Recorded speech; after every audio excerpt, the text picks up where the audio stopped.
e hoje vamos aprender um pouco sobre suspensão do contrato de trabalho. O que é suspensão contratual? A suspensão contratual é a retenção temporária de alguns efeitos do contrato de trabalho, como a prestação de serviço e a prestação de salário, onde obrigatoriamente as partes, empregado e empregador, estão de acordo. Isso só pode ocorrer quando há um fato juridicamente relevante. É importante ressaltar aqui que essa suspensão não extingue vínculo empregatício. Como funciona? No período de suspensão, o empregado não poderá prestar serviço em nenhum momento, nem nas dependências da empresa, nem em casa, nem em qualquer outro lugar. Também não é computado o tempo de serviço, já que não há prestação de serviço e nem remuneração.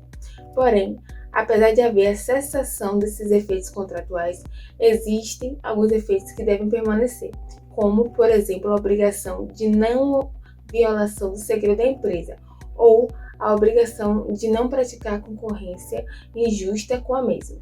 Caso o empregado não cumpra as obrigações que permaneceram, mesmo estando suspenso, poderá ser demitido por justa causa. Porém, se quem descumprir essas obrigações foi o empregador, o trabalhador poderá solicitar uma rescisão indireta, que é quando o patrão comete a falta grave, nesse caso, o descumprimento da obrigação contratual. Após finalizar a suspensão, o empregado deverá comparecer ao emprego. Caso em 30 dias não compareça, poderá ser demitido por justa causa, por se considerar abandono de emprego. Existem algumas hipóteses legais de suspensão de contrato de trabalho.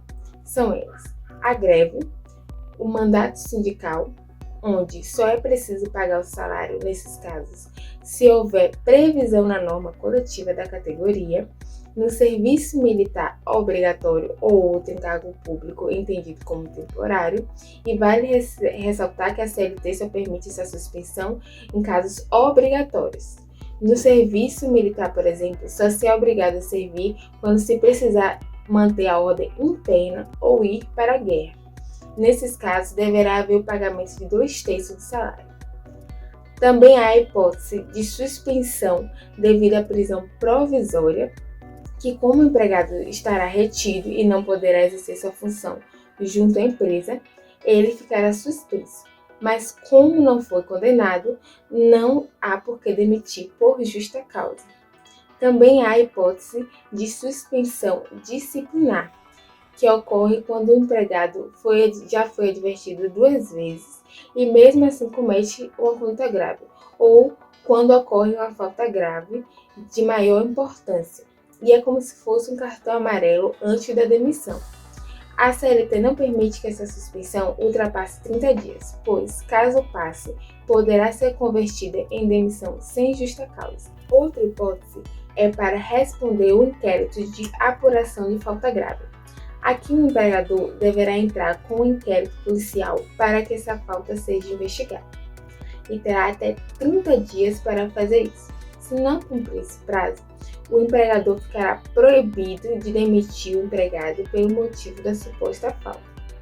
Essa suspensão durará até que se encerre essa questão no judiciário. Uma outra hipótese é a de doença ou invalidez.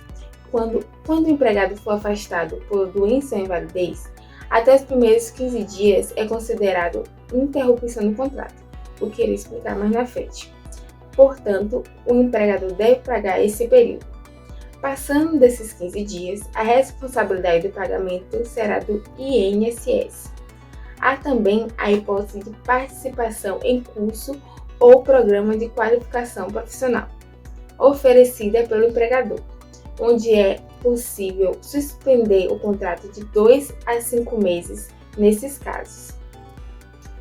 Entretanto, só poderá ocorrer essa suspensão se existir norma coletiva que permita essa hipótese e se o empregado concordar.